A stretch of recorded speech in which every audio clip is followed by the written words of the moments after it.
بھائی جان کا سوال ہے کہ روزے کی حالت میں بیوی کے ساتھ لیٹنا یا بوسو کنار کرنا کیسا ہے؟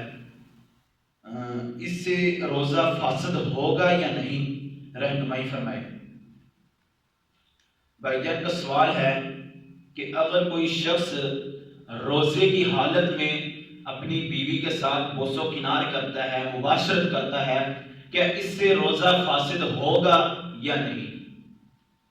تو محترم بھائی، اس حوالے سے ابو داود کے اندر حدیث ہے کہ ابو ہریرہ رضی اللہ عنہ سے مروی ہے کہ وہ کہتے ہیں کہ نبی مکرم صلی اللہ علیہ وسلم کی خدمت میں ایک شخص حاضر ہوتا ہے اور وہ روزے کی مباشرت کے بارے میں سوال کرتا ہے، تو نبی مکرم صلی اللہ علیہ وسلم اس کو رخصت دے دیتے ہیں، یعنی کہ روزے کی حالت میں میں مباشرت کر سکتا ہوں۔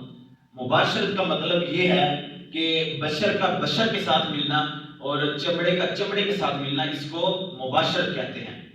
تو نبی مکرم صلی اللہ علیہ وسلم نے اس کو رخصت دے دی۔ تو ابو ہریرہ رضی اللہ عنہ کہتے ہیں کہ تھوڑی دیر بعد ایک اور شخص آیا اور اس شخص نے سیم اسی طرح سوال کیا، تو نبی مکرم صلی اللہ علیہ وسلم نے اس کو منع کر دیا۔ تو ابو ہریرہ رضی اللہ عنہ بیان کرتے ہیں تو جو پہلا شخص آیا تھا اس کو نبی مکرم صلی اللہ علیہ وسلم نے رخصت دی تھی تو وہ بوڑھا تھا، اور جو دوسرے نمبر پر جس کو نبی مکرم صلی اللہ علیہ وسلم نے منع کیا ہے تو وہ نوجوان ہے۔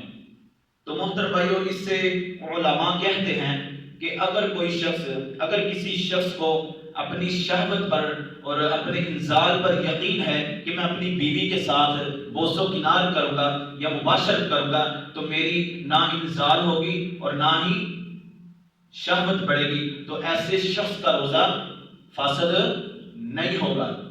اگر کسی شخص کو پتا ہے کہ میری شہوت بھی بڑھے گی اور انزال بھی ہوگا تو ایسے شخص کو چاہیے کہ وہ مباشرت سے بچے، اور پھر یہ کام اگر کرے گا تو پھر ہم بستری تک کام چلا جائے گا، پھر اس کو کفارہ بھی دینا پڑے گا۔ تو محترم بھائیوں، اس سے روزہ فاسد ہو جائے گا۔